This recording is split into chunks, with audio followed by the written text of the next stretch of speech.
Madame, Monsieur, bonsoir. Merci de nous rejoindre pour ce journal. À présent, les titres. L'UEMOA célèbre ce jeudi ses 25 ans d'existence. Le président de la République Alassane Ouattara a présidé cette cérémonie anniversaire qui s'est tenue à Ouagadougou, au Burkina Faso.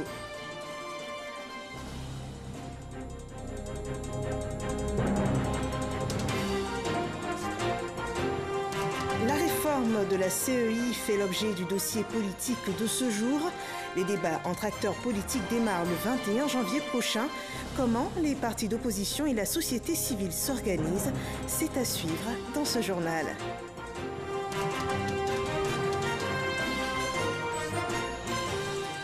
Et en République démocratique du Congo, la victoire de Félix Tshisekedi à la présidentielle est déjà contestée. Il a été élu avec 38,57% des suffrages selon la commission électorale. Ce jour, 10 différents heurts se sont produits dans le pays. Le bilan annonce 7 morts, dont 2 enfants. Bienvenue dans ce 23h. L'UEMOA, l'Union économique et monétaire ouest-africaine, célèbre ses 25 ans d'existence ce jeudi 10 janvier 2019. La cérémonie de ce 25e anniversaire a eu lieu à Ouagadougou, au Burkina Faso, sous le thème « 25 ans de progrès vers l'intégration régionale », ensemble pour relever le défi de la libre circulation des personnes et des biens. La cérémonie a été présidée par le chef de l'État ivoirien Alassane Ouattara, qui est également le président en exercice de la conférence des chefs d'État et de gouvernement. Le compte-rendu de Viviane Aïma. L'UEMOA, l'Union économique et monétaire ouest-africaine, a son siège à Ouagadougou. C'est ce qui explique le choix de la capitale burkinabé pour cette commémoration de son 25e anniversaire. Pour rappel, c'est le 10 janvier 1994 qu'a été signé l'acte de création de cet espace communautaire. 25 ans après, ce 10 janvier 2019 à Ouagadougou, la cérémonie anniversaire a été marquée par la présence de 2 chefs d'État. Le président en exercice de la conférence des chefs d'État et de gouvernement de l'UEMOA, le chef de l'État ivoirien, le président Alassane Ouattara, et celle du chef de l'État du pays hôte, le président burkinabé Roch-Marc Christian Kaboré. Présent également le Premier ministre bissau-guinéen, les présidents des organes et institutions de l'UEMOA. 25 ans, soit un quart de siècle après sa création. Quel bilan pour l'UEMOA? D'importants chantiers ont été mis en œuvre depuis 1995. Depuis, l'UEMOA a réalisé des avancées majeures qui la font considérer aujourd'hui comme un modèle d'intégration économique réussi en Afrique. Un des défis majeurs à relever réside dans la question de l'effectivité de la libre circulation des personnes et des biens dans l'espace communautaire pour réellement favoriser l'émergence d'un commerce intracommunautaire qui peine à décoller. Le privilège est revenu au président en exercice de la conférence des chefs d'État et de gouvernement de l'UEMOA de boucler le cycle des interventions. Le chef de l'État ivoirien a dit sa détermination à voir aboutir ce grand rêve d'intégration sous-régionale. Cette cérémonie m'offre l'agréable opportunité de rendre un hommage appuyé aux pères fondateurs et de féliciter les femmes et les hommes de la commission de l'UEMOA et du Conseil des ministres statutaires qui ont œuvré au cours de ces 2 dernières décennies à faire de notre Union un exemple d'organisation régionale réussie. Les défis importants restent encore à relever. Je voudrais en citer quelques-uns. Il s'agit notamment du faible taux des échanges intracommunautaires dans l'Union, qui se situe aujourd'hui seulement à 16%. Cette faible évolution pourrait s'expliquer par la structure du commerce marquée par une homogénéité des biens et services échangés dans notre espace. Nous avons également eu de nombreux contrôles sur les corridors des prélèvements illicites, de faux frais et enfin de longs délais pour le transport des marchandises. C'est d'ailleurs ce qui motive notre volonté de faire un certain nombre d'autoroutes, l'autoroute Lagos-Abidjan, donc bien sûr en passant par Lomé, Cotonou et Accra, et aussi l'autoroute Abidjan-Ouagadougou, en passant par Korogo et Bobo-Dioulasso, et que ce soit des autoroutes où personne ne pourra arrêter un camion. Je voudrais donc, à mon nom et en celui de mes homologues, vous réaffirmer notre conviction dans la pertinence et la solidité de notre union. Hormis les interventions, le 25e anniversaire de l'espace communautaire sous-régional a été aussi marqué par un deuxième acte majeur, à savoir l'inauguration par les deux chefs d'État du nouveau siège de l'organe exécutif qu'est la commission de l'UEMOA. Et revenons à Abidjan, où les États généraux de la jeunesse se sont ouverts hier en présence du Premier ministre Amadou Gon Coulibaly. Pour cette édition, dont le thème est la jeunesse ivoirienne au centre du nouveau pacte social, la rencontre se veut être un centre de réflexion, mais surtout de propositions, de solutions pérennes aux problèmes de la promotion et de l'emploi des jeunes. Alexis Ouedraogo. Ils sont venus nombreux donner de la voix à ce rendez-vous à eux dédié, les États généraux de la jeunesse. Au cœur des échanges, le bilan de l'action gouvernementale menée en leur faveur, mais aussi l'appréciation des réformes et stratégies engagées pour leur promotion. Sur initiative du ministère de la Promotion de la Jeunesse et de l'Emploi des Jeunes, la rencontre entend sceller un nouveau pacte avec la jeunesse. Les préoccupations des jeunes s'expriment aussi en termes de conflits de génération.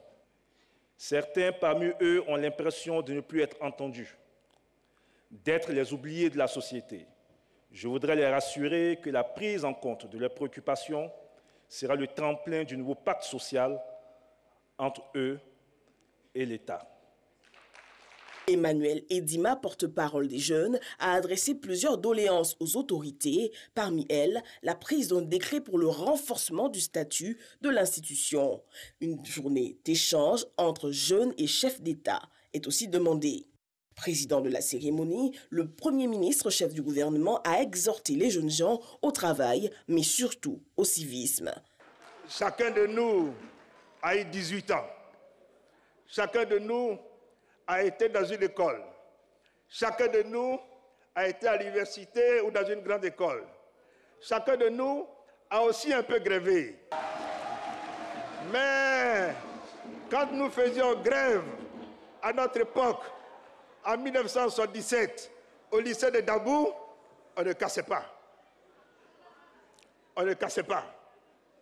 On revendiquait. Je suis heureux que la question du civisme soit revenue dans les programmes scolaires. Plusieurs représentants des jeunesses des pays de la CEDEAO et autres grands témoins modèles ont pris part à la rencontre qui refermera ses portes ce vendredi. L'annexe fiscale 2019 a été présentée au patronat ivoirien. Plusieurs mesures sont à noter, notamment des mesures en faveur des PME et la formation des jeunes. On en sait plus avec Cheikh Koné. Contrairement à l'annexe fiscale de la loi des finances de 2018 qui a suscité de vives polémiques, celle de 2019 semble plus consensuelle avec la prise en compte de certaines propositions du secteur privé. Nous pouvons dire, affirmer aujourd'hui qu'il y a eu des concertations entre le secteur privé et le gouvernement pour cette annexe fiscale 2019. Alors, qui dit concertation, dit peut-être concession. Tout n'est peut-être pas pris en compte, mais nous avons eu l'occasion de discuter et d'avoir des acquis, même si certains points sont restés, selon nous, pendants. Des acquis, oui. L'annexe fiscale 2019 en contient quelques-uns. Au niveau des mesures de soutien aux entreprises, 2 dispositifs fiscaux font leur entrée au grand bonheur des petites et moyennes entreprises ainsi que des exploitations agricoles. Les PME sont désormais exonérées de la contribution des patentes sur une période de 5 ans à compter de leur année de création. Au niveau des exploitations agricoles, les produits et véhicules et l'ananas bénéficient dans l'annexe fiscale 2019 d'une réduction du taux de prélèvement de 2,5% à 1,5% sur la période allant de 2019 à 2021. Au titre des mesures à caractère social, l'innovation majeure demeure le dispositif fiscal en faveur des jeunes.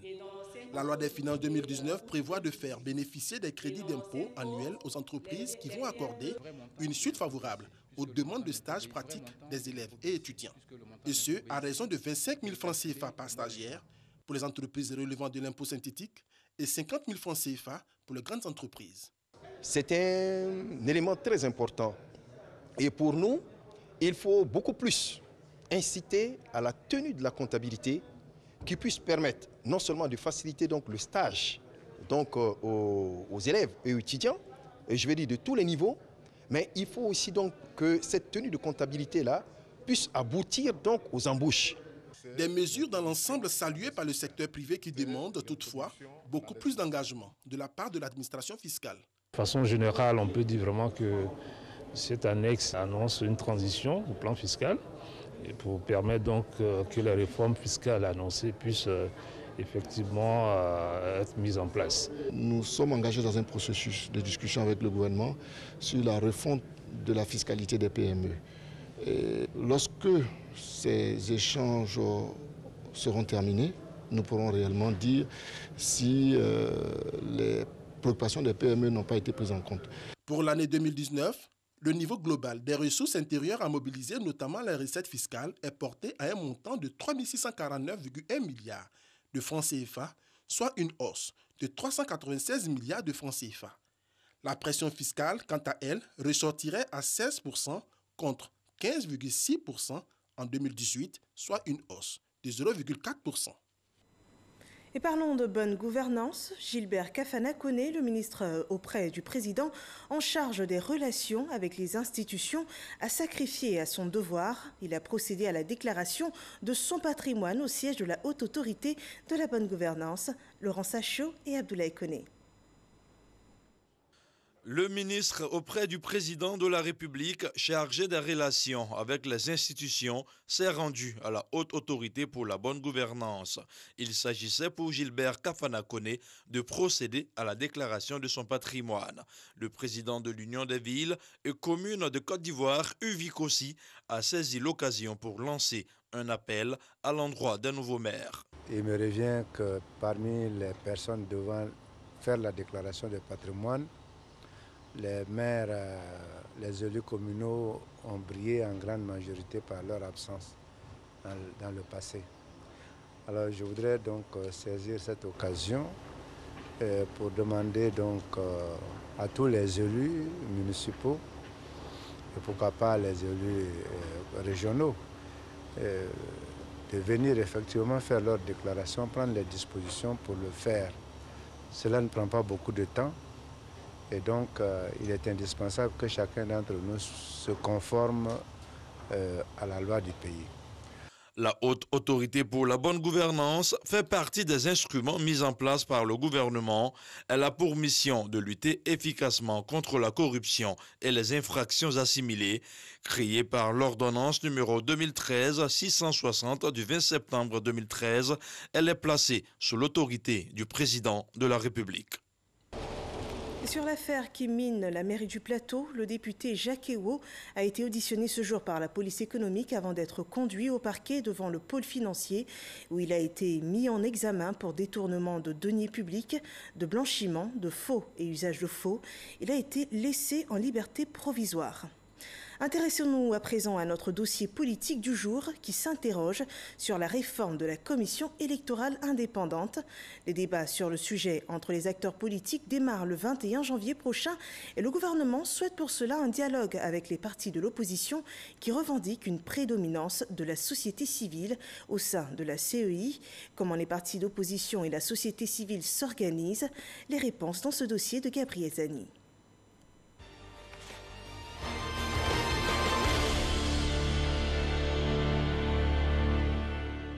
En ce début d'année, la réforme de la CEI, la commission électorale indépendante, cristallise à toutes les attentions. Le gouvernement s'attellera à la mise en œuvre au cours de cette année d'autres grandes orientations de votre message à la nation. Je voudrais citer le démarrage du dialogue politique en vue du réexamen de la composition de la commission électorale donc indépendante. À cet égard, les formations politiques seront saisies cette semaine pour une invitation à commencer à discuter à compter du lundi 21 janvier. Une annonce faite au cours du premier conseil des ministres de 2019 signe que le gouvernement prend toute la mesure d'engager très tôt les débats sur la CEI, dont la réforme est réclamée depuis quelques années par l'opposition et une partie de la société civile. Nous avons observé dans nos recherches que la commission électorale indépendante, dans sa composition, était contraire aux dispositions de la Charte africaine de la démocratie et des élections qui prescrit la mise en place d'organes indépendants et impartiaux. Et le déséquilibre au niveau de la CEI vient du fait qu'on note, après examen, qu'il y a une surreprésentation du parti au pouvoir. D'où le recours que l'APDH a décidé de mener. L'APDH, Action pour la protection des droits de l'homme, est à l'origine de la saisine de la KDHP, la Cour africaine des droits de l'homme et des peuples.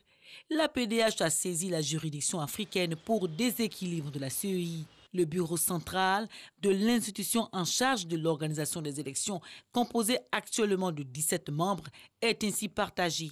4 membres issus de la mouvance présidentielle, 4 de l'opposition, 4 de la société civile et 5 des institutions de la République. En effet, ce sont les 5 derniers membres qui forcent le jeu d'équilibre selon la PDH, puisqu'ils sont désignés par l'exécutif, donc issus de la majorité au pouvoir. Ce schéma renvoie aussi à l'opposition l'image d'une commission électorale à recomposer. Il y a au moins 4 que nous réclamions cette réforme-là. Il faut un nouveau consensus autour de la commission électorale indépendante, au point qu'elle puisse bénéficier de la confiance des Ivoiriens. Vous allez voir que lorsque tous les Ivoiriens se seront mis d'accord sur cette réforme-là, il n'y aura plus de problème.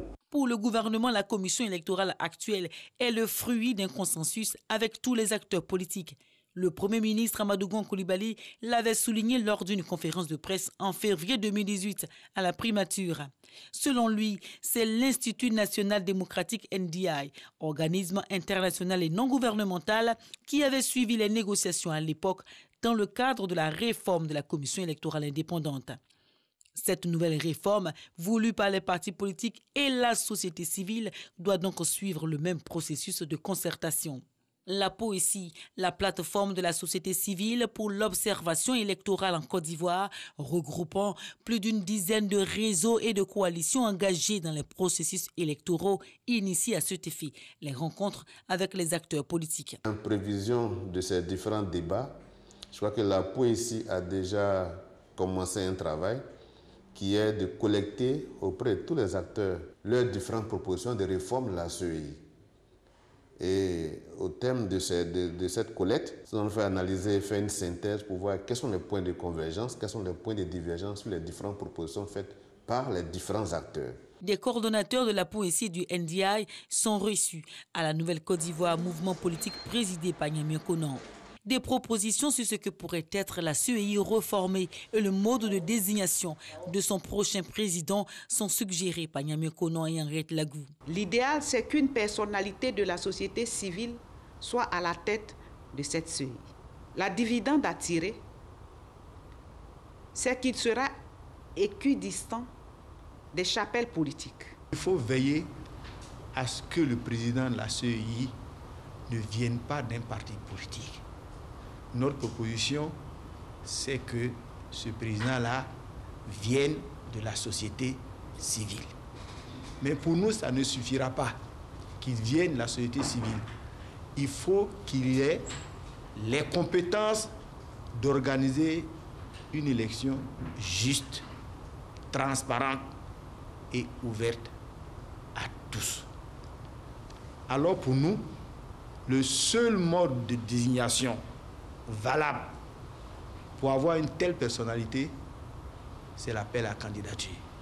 Le mode de désignation des membres de la commission centrale, la composition de la CEI, le député de Botro et la présidente du RPCP ne sont pas les seuls à penser à ces questions qui sont tout aussi essentielles que la composition des commissions locales au regard de la POECI. Les commissions locales actuelles sont composées de 4 représentants de la mouvance présidentielle, 4 représentants de l'opposition et 1 membre du corps préfectoral. Et vous avez que dans cette commission locale, il n'y a aucun représentant des organisations de la société civile. Donc pour nous, il faut revoir au niveau des commissions locales la composition qui doit être à l'image de la commission centrale. Et nous avons même souhaité que les commissions locales doivent être présidées par des personnalités venant des organisations de la société civile. Les discussions avec les partis politiques, la société civile, sont élargies à des leaders d'opinion qui initient à leur tour des concertations. Chacun de nous a son idée sur la CEI. Mais je pense que nous devons mettre en commun nos idées pour voir si on peut nous-mêmes déjà arrêter un format autour duquel on peut engager le débat. Nous voulons une CEI véritablement indépendante, avec des mécanismes clairs à l'intérieur. La collecte des avis sur la réforme de la CEI se poursuit. Des échanges, il ressort que l'opposition, cette fois, veut parler d'une même voix. Le consensus semble se faire autour de la société civile. L'idée, lui accorder une place prédominante afin d'éviter toute récupération de la CEI par les partis politiques. Des séminaires et des ateliers à l'initiative des ONG nationales et internationales en charge des élections sont prévus pour ouvrir les débats. Ces avis seront actés dans un document commun et versés au dossier sur la réforme de la CEI. Et ce dossier sur la réforme de la CEI ouvre le chapitre politique de ce 23h. Le secrétaire général du FPI, Assoua Adou, a animé un point presse en ce début de semaine. Entreprendre des actions en faveur de la cohésion sociale et de la réconciliation et aller vers les partis politiques de gauche, c'est l'essentiel du message qu'il a livré ce jour-là. Et selon le ministre Assoua Adou, ce sont des mesures prises par l'ex-président Laurent Gbagbo pour renforcer la cohésion et la réconciliation. Les précisions de Konaté Moussa. Le Front populaire ivoirien s'engage à aller vers les partis politiques de gauche pour mener des actions de réconciliation. C'est l'annonce faite par Assoua Adou, cadre du parti. Il affirme la volonté du FPI à œuvrer pour la stabilité et la cohésion sociale. Le président Laurent Gbagbo a instruit l'ensemble de la direction du parti à, premièrement, entreprendre sans délai toutes les initiatives nécessaires en vue de la promotion et de la mise en œuvre effective de la réconciliation nationale et de la cohésion sociale. Deuxièmement, il demande au Front populaire ivoirien d'approcher les partis politiques de gauche pour renforcer et s'approprier davantage la problématique de la réconciliation nationale, gage de la stabilité d'une paix durable en Côte d'Ivoire. Selon Assoua Adou, le FPI est également mis en mission auprès des acteurs politiques et de la société civile pour une mobilisation en faveur de la réconciliation. Et au RHDP, l'actualité est à la mobilisation pour le congrès constitutif du 26 janvier prochain. Ce jeudi, l'Alliance des transporteurs et conducteurs routiers a rassemblé les acteurs du secteur pour répondre à l'appel du comité d'organisation. Le compte-rendu de Soro Wonjantele et Herman Guivet.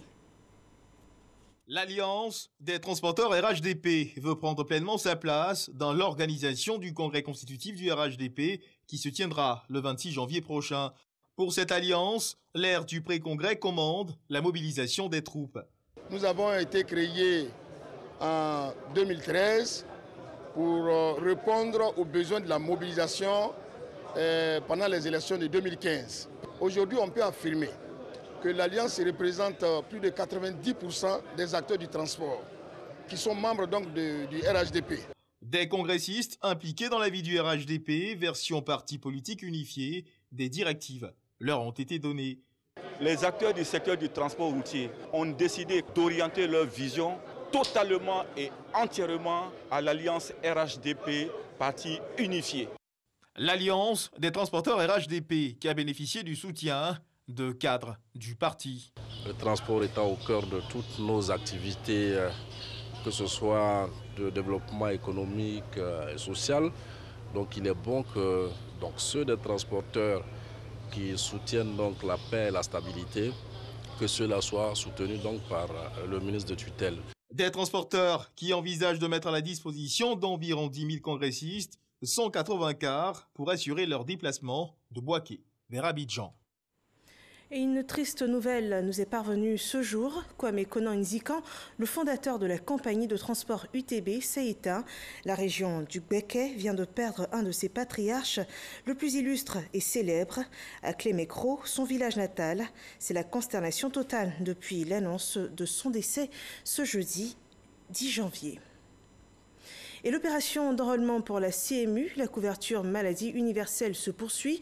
La CEGCI a invité ses 3500 entreprises membres à se faire enrôler. La phase expérimentale de la couverture maladie universelle CMU a pris fin le 31 décembre dernier. Et pour rappel, à ce jour seulement, près de 119 500 salariés du secteur privé ont été enrôlés à la CMU, soit 15% de l'effectif. Le compte-rendu de Salima Toudia. À travers cet enrôlement symbolique à la couverture maladie universelle, le directeur exécutif du patronat ivoirien lance l'opération d'enrôlement pour les 3500 entreprises membres de la Confédération générale des entreprises de Côte d'Ivoire. Les 300 000 salariés sont invités à prendre part au processus afin de bénéficier et de contribuer au renforcement de la protection sociale des travailleurs. La loi fait de la CMU le seul régime légal obligatoire en Côte d'Ivoire.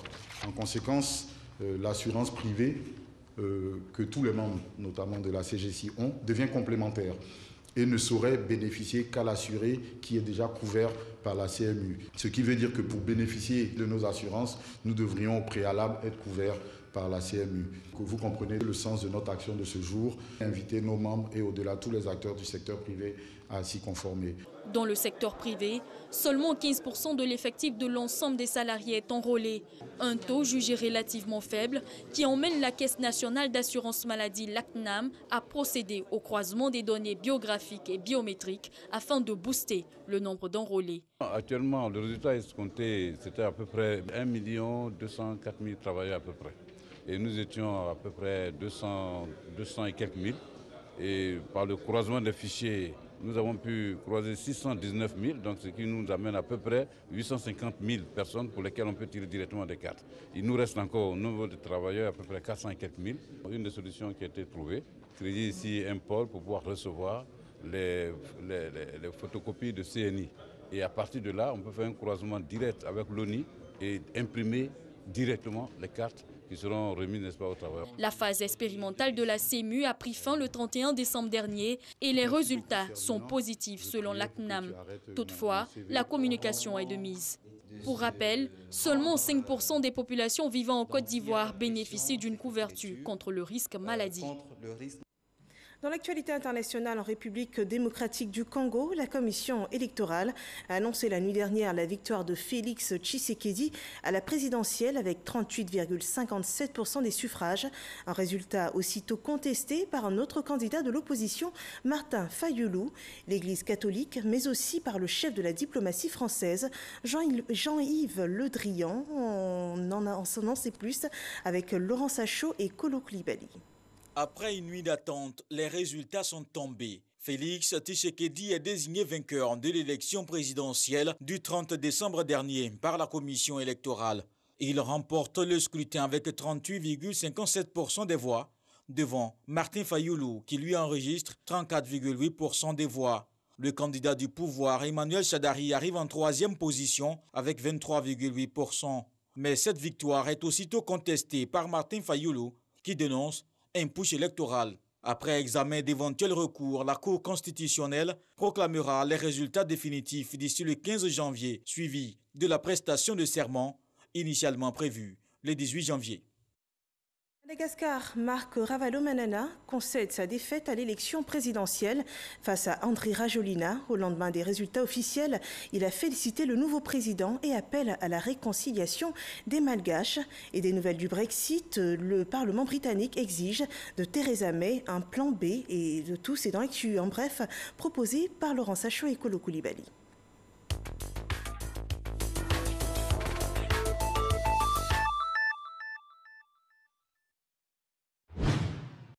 L'ancien président malgache Marc Ravalomanana reconnaît sa défaite face à son adversaire Andry Rajoelina lors de l'élection présidentielle du mois dernier. Il appelle donc à la réconciliation au nom du développement du pays Au pouvoir depuis 2002, Marc Ravalomanana avait été contraint de démissionner en 2009 face à une vague de manifestations violentes fomentées par Andry Rajoelina. Ce dernier avait été ensuite installé par l'armée à la tête d'une présidence de transition qu'il a quittée en 2014. Les deux hommes avaient été interdits de candidature à la présidentielle de 2013 dans le cadre d'un accord de sortie de crise validé par la communauté internationale.